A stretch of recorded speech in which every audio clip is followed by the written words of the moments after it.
หลายท่านอาจสิเห็นเนาะข่าวลาวกับเวียดนามเตะฟุตบอลแข่งกันเนาะประเทศไทยเป็นเจ้าภาพซีเกมเปิดสนามฟุตบอลเนาะลาวเวียดนามอืม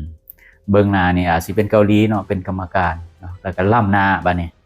ล่ำหน้าบัดนี้ก็คือเจรจากันประมาณ3-4นาทีนี่แหละที่แรกก็ยกให้เป็นการล่ำหน้าไปมาๆเจรจากัน3-4นาทีให้เวียดนามชนะทั้งที่ว่ามีกล่องมีหยังเขาจับเรียบร้อยแล้วเรื่องนี้แสดงให้เห็นว่าแนวใดพี่น้องเดี๋ยวมื้อนี้สิมาตอบเป็นคอมเมนต์ของคนนี้เนาะที่เพิ่นคอมเมนต์ว่าในครอบครัว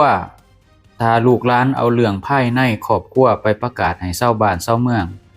ฮู้อิหยังเนี่ยประมาณนี้แหละแต่ว่าเพิ่นบ่ได้เขียนจะถือว่าแนวใดปากก็เห็นดินไกลแล้วพี่น้องเนาะสิเป็นจังได๋ไปเบิ่งกัน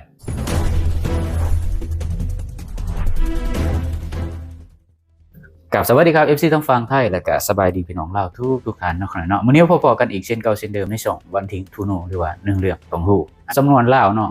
น้ำคุณเอาไว้ในน้ำใสเอาไว้นอกมีหยังกับซอยกันปิดบังไว้อันนี้คือในลักษณะครอบครัวแต่แอดมินบอกว่า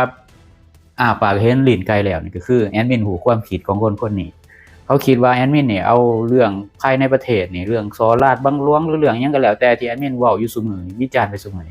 ไปออกโลกโซเชียลให้คนอื่นเขาเห็นให้ FC ไทยให้อีหยังก็แล้วแต่เขาคิดว่าแอดมินนี่เอาเรื่องของ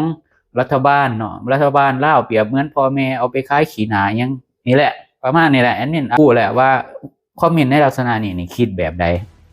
เนาะเดี๋ยวจะมาเฉลยบาดท้ายพี่น้องบาดนี้มาเข้าเรื่องเนาะ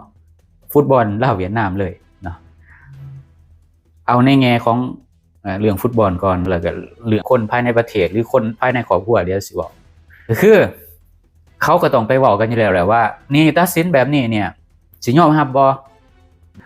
ตามแอดมินวิเคราะห์เนาะคิดเนาะเขาก็คือสิดีลกันได้แหละระหว่างโค้ชลาวกับโค้ชเวียดนามนี่ว่าเฮ็ดให้พยายามให้มันเฮ็ดจังได๋ก็ได้ให้มันชนะน่ะก็คือแบบว่าต้องให้เวียดนามชนะเท่านั้นอหยังประมาณนี้อันนี้คือความคิดส่วนตัวเนาะมันก็น่าสงสัยเนาะทั้งที่ว่ากล้องเขาก็จับภาพเห็นอย่างชัดเจนว่าเวียดนามนี่ล้ำหน้าเนาะแล้วเป็นหยังเวลาผ่านไป 2-3 นาทีเขาไปเจรจากันแล้วเนี่ย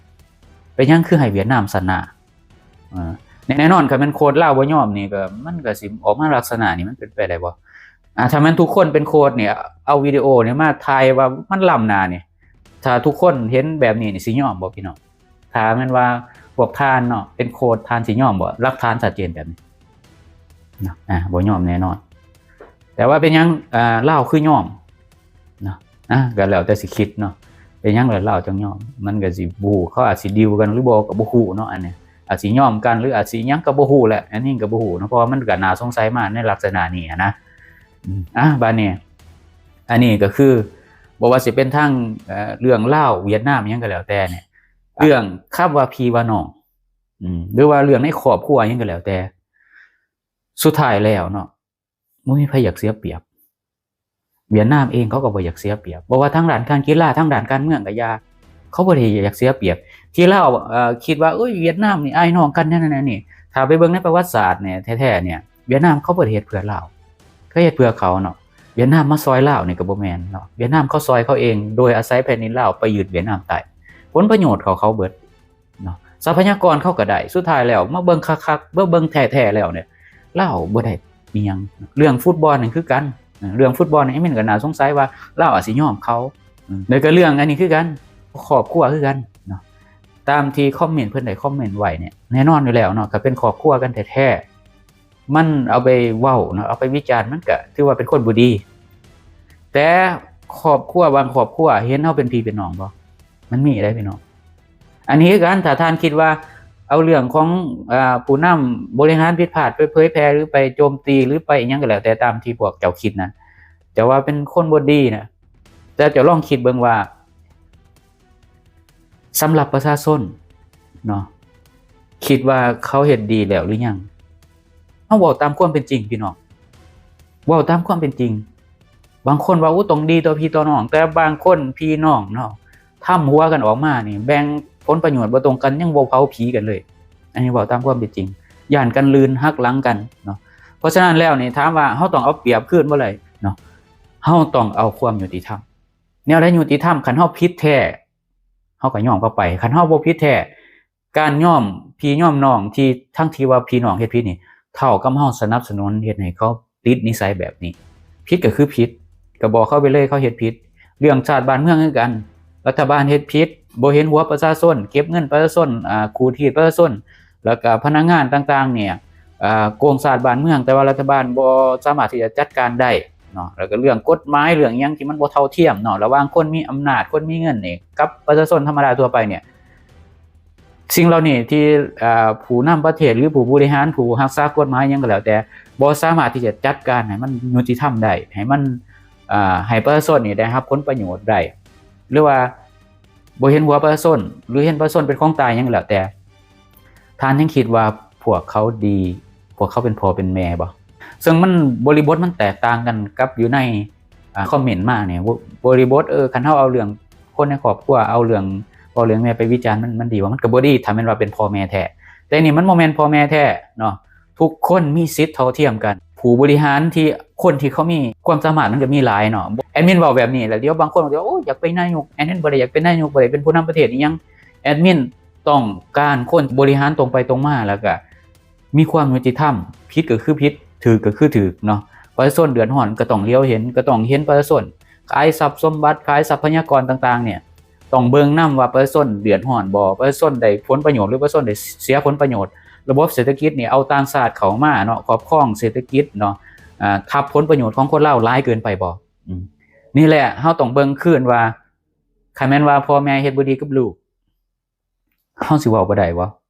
มันมีได้พ่อแม่เฮ็ดบ่ดีกับลูกพี่น้องคือพ่อแม่ติดเหล้าติดยาติดการพนันเนาะขายทรัพย์สมบัติเนาะแทนที่ว่าทรัพย์สมบัตินี่สิเอาไว้ให้ลูกให้หลานแต่เอาไปขายเล่นกินเอาไปขายอีหยังแบบเพื่อตัวเองบ่สนลูกเต้าบ่สนอนาคตลูกเต้าคิดว่าเฮาต้องเว้าหรือว่าโอ้ปิดวางไว้ให้เพิ่นอยากเฮ็ดหยังก็เฮ็ดลองถามเบิ่งลองคอมเมนต์เข้ามาเบิ่งว่าคันพ่อแม่พวกท่านเป็นแบบนี้แล้วนี่พวกท่านก็สิยอมบ่ขยาเพิ่นพ่อแม่เฮาพ่อแม่เฮาขยาเพิ่นอยากเอาไปฟุ่มเฟือยไปเล่นการพนันเอาไปขายเล่นกินหยังก็แล้วแต่มันแม่นบ่พี่น้องเนาะมันแม่นบ่เฮาก็ต้องเบิ่งตามความเป็นจริงเนาะดังที่แอดมินเว้าแล้วเนี่ยความยุติธรรมสำคัญเนาะเรื่องความจงรักภักดีกับความกตัญญูกตเวทีมันใส่พร้อมกันบ่ได้พี่น้องโอเคคนที่มาคอมเมนต์เนี่ยแน่นอนแสดงถึงความกตัญญูเนาะต่อผู้นำต่อผู้บริหารประเทศแต่ว่าเนาะยึดตัวบุคคลแล้วเพราะว่าผู้นำประเทศเนี่ยเจ้ากตัญญูคนนี้แต่คนใหม่กับเขามาอีกลูกหลานเขาขึ้นมาอีกมันบ่แม่นว่า